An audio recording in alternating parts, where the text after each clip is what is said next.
What's up, Navigating Academia family? This is Dr. Phoenix Singh. Thank you so much for joining me today for this video. I have to be a little bit quiet because it's late at night, so hopefully you guys can hear me well. It's important that I make as many videos for you guys as I can because you guys ask great questions. And if you have a question that you think the answer for which would be of interest to the preponderance of the multiple thousands of subscribers we've got here on Navigating Academia, be sure to post that below because I'd love to help you out to be able to give you an answer.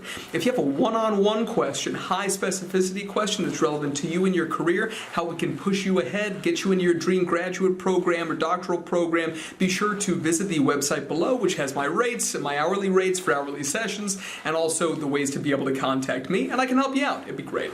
If you're not a subscriber, make sure to subscribe to the channel and make sure to hit that like button. It's totally free for you and it helps the channel grow, so I really appreciate you guys.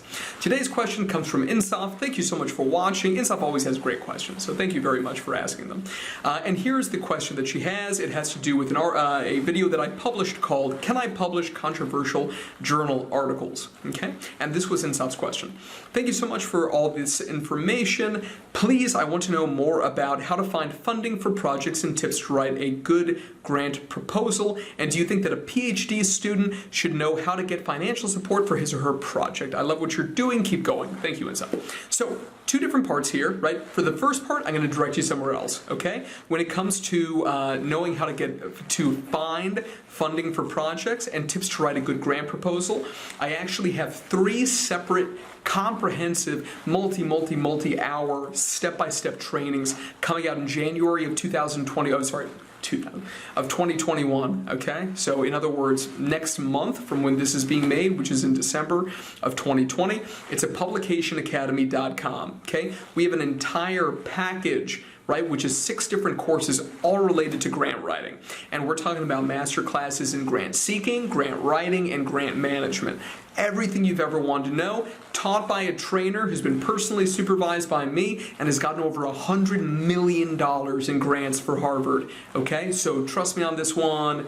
We made an epic team building that thing together, and I think you're absolutely going to love it. So go ahead and check that out there. Those are paid modules, but it's more than worth the money. Most grant trainings that are out there are not stellar. I've been to so many myself. I said, you know what? We got to build the best ones on the internet, and so that's exactly what we did. Okay? So that's where I'm going to point you for the grant stuff. But when it comes to your second question, which is, do you think that a PhD student should know how to get financial support for his or her project? That I can answer, okay? And the answer is, of course, right? It should be good to know what that's going to be. The fact of the matter is, you should know approximately what your doctoral project is going to be, especially if you can figure out what kind of methodology you want to use before you actually enter grad school. A lot of people are wondering, you know, like, is it too late? Somebody asked me this the other day. They're just like, you know, I want to go to grad school, and I'm a junior in college, so out of 4 years, then the 3rd year. Is that too early to start thinking about grad school? I would argue that's way too late to start thinking about grad school. If you know you really want to go, you should be thinking about this from your freshman year, right? I was looking up grad schools literally the week before I moved to Boston for undergrad, right? So this is just one of those situations where the earlier you can get started, the better. Why? Because you're going to be in competition with people like me who was thinking about it the week before he actually moved up for undergrad, right?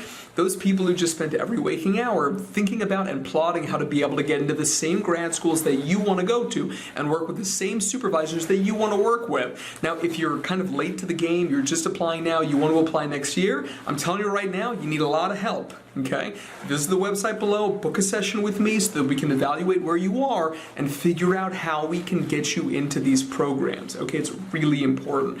But an essential part of that is thinking about, do you need funding? One of the things that I'll teach you if you do consultation with me is how to be able to select essentially your doctoral project topic. You need to know that before you actually figure out what program to apply to, because the programs don't matter. The only thing that matters if it's a research research-based doctorate. The only thing that matters is who the supervisor is. If the supervisor is perfect for you and they're famous in the field and they publish all the time, they got all the grant money and these things, but they're at some university you've never heard of, it doesn't matter. That's a good program for you. It's all about the person. It doesn't matter that it's a famous program or it's got a famous big old Ivy League name.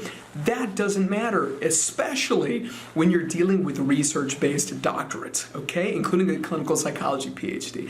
I'm telling you right now, okay? So, and a lot of people for some reason don't realize this, but it's 100% true, okay? So, in terms of getting funding, yes, you can apply for funding during the doctorate. You certainly can. But sometimes you can also get scholarships which include a research stipend, and you can apply for that either through your university or there are always external sources of funding, okay? And if you want to know what those are, you got to watch the Publication Academy module on grant seeking, because that's going to show you all the databases, exactly the different strategies. They got a top-down and bottom-up strategy, what filters to put on everything. All of that is going to be in there, okay? So make sure that you do that. But just know that it is possible to be able to get external funding. It is, okay? But here's the thing. I had no external funding, okay, for my doctoral projects. And that was fine. Why? Because my doctoral projects, and yours can too, don't have to be things where you prospectively have to like do all this data collection and build all this new stuff and these things, right? You can use data that's already out there, secondary data analysis, right? So one of my studies for my doctorate had to do with the secondary data analysis. I conducted a meta-analysis, I conducted a meta-review, I did a large-scale international digital survey. $2,000, I think, maybe $4,000 is all it cost, right? This was it. I applied for a grad student, or maybe I was a postdoc after that, possibly at that time. But I did use that as the basis for part of my my second doctoral thesis. But suffice it to say that you don't need $10,000, $15,000 to do these projects. Make sure you watch and stuff if you haven't already. I've got a great video that has something to do with like the 5 biggest doctoral mistakes, like doctoral dissertation mistakes. That'll go through a lot of this in a lot more depth, right? So I don't want to go too in depth here. So make sure that you watch that video. But that's the idea, right? Is that you can look for financial support before you go to grad school. You can get it while you're in grad school as well, but it's something that even if you don't get the funding, it doesn't mean that you can't do good doctoral projects. Always remember that the goal of grad school and stuff is to be able to get the letters after your name and get the F out of there, okay? Get out of there. The places, you don't want to stay in graduate school. A lot of people think that I got to do the most seminal work of my career. No, get the degree, get the skill sets, get the hell out, right? That's what you need to be focused on, okay? So that's the important thing that I got to say to you in this video as an answer to your question. Thank you guys so much for watching. I appreciate you all, as always. Make sure to be able to share these videos with your friends, with your colleagues, and with your own students if you have them. And I look forward to seeing you in the next video. Peace.